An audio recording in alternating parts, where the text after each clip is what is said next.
Hello mga kumarites, isang magandang araw na naman po sa inyo. Tara't samahan niyo na naman ako na manguha ng sihi. Ngayong araw nga pala mga kumarites ay papakita ko sa inyo kung paano ang pagkuha ng litog. Kaya tara na't samahan niyo ako.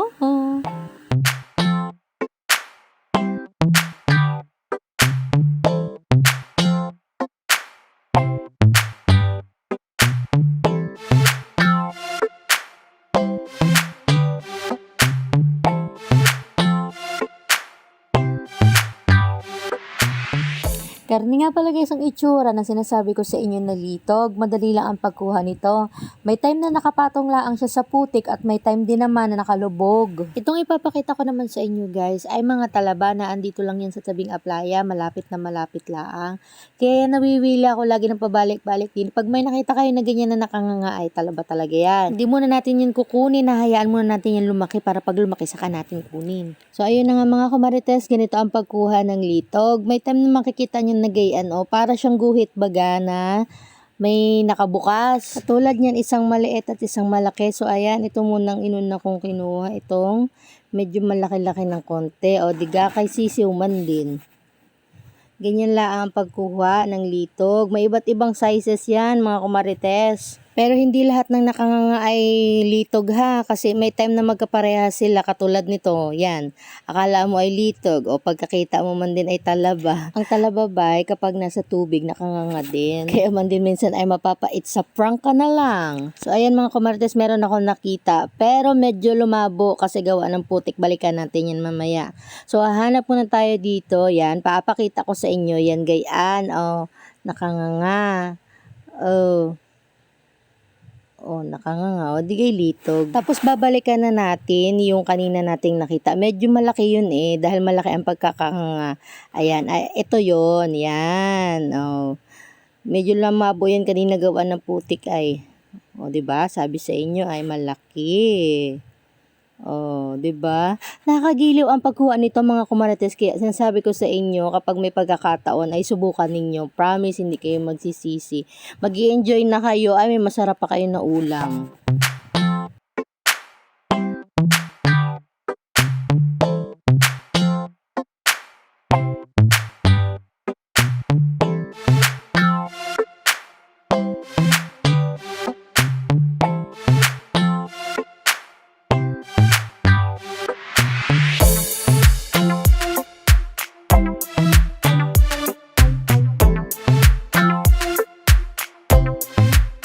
Sa pagkakataong ito ay mapaprank na naman tayo. Oo, nakita ako ng butas, tapos akala ko ay litog, pero talaban na naman. Hey, kainaman. Sa tuwing cutting nga mga kumarites ay marami ang napapadpa dito para manguha ng sihi. Kanya-kanya dalaman din ang mga lagayan, mapabata, matanda. Ay hindi naman talaga nakakasawa ang paninihi. Subukan mo na. So, ayan na mga kumarites, may nakita na naman tayong butas. Patingnan natin kung yan ay prank. Litog man din. Ay, kainaman. Maliit lang ang ating nakita. Mga kumarites, hindi ba sa may nakita kayong sihi ay sihi? Kukunin nyo ha. May umang yan. Tapos, ayan, paglingon natin ay meron na naman. Nakikita nyo yung butas na yan. Kapag nilapitan nyo at medyo parang nahihiya-hiya pa, yung parang tataklob na parang ewan, ayan, litog yun. Ang laki na rin. Dami laman ito sa loob, sarap.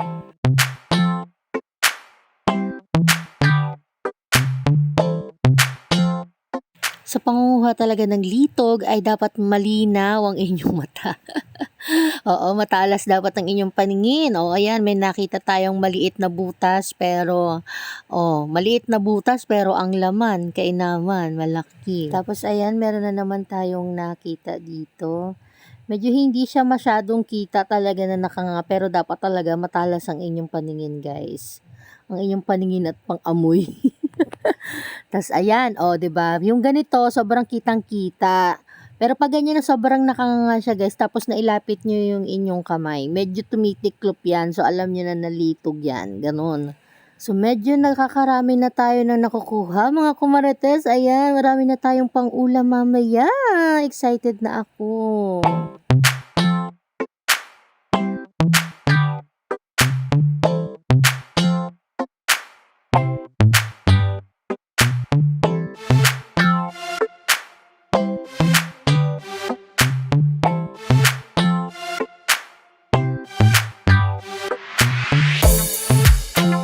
Marites, punta naman tayo doon sa medyo matubig. Oo, doon kasi tayo kanina sa tabing aplaya. Medyo humunas na yung tubig dito. Tapos ayan, may tinuro sa akin si tita ko na nakita niyang litog na medyo malaki. Ayan, dito yan sa tubig ha. Dahil kanina doon lang tayo sa tabing aplaya. Tapos, tinuruan niya akong maghanap dito sa medyo matubig kasi mas maganda daw doon at kitang-kita mo talaga na nakanganga siya. Pero dapat malinaw yung tubig. Pero sa pagkakataong ito guys ay naglabo na ba. So mga kumarites, hindi po yan ahas ha. Baka baga ay isipin nyo na ahas. Pero medyo nakakapangilabot siya kung makikita nyo siya ng personal. Oo, tas ito yung karaniwang nakikita kong kinakain ng mga vlogger sa mukbang, mga Korean. Ang sea cucumber. Tapos yung mga nakikita niyo na parang ahas-ahas na yun guys. Ay, every time talaga na nagapunta ako dito sa Katihan, nakikita ko daming-dami talaga, nagapandikit talaga yan sa inyong paa, kaya dapat iwasan nyo. Oo.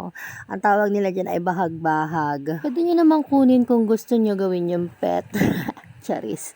So, ayan, nakita ako dito ng starfish. Ayan, dito sa badang matubig, guys. Dito tayo makakakuha ng sikad-sikad. Oo, kung familiar kayo sa sikad-sikad, masarap din na klase ng sihi yon mga kumarites, kapag niluyahan. Ganito nga pala, guys, ang klase ng sikad-sikad na sinasabi ko sa inyo. Yan. Masarap yan luyahan, guys. Ay, kainaman.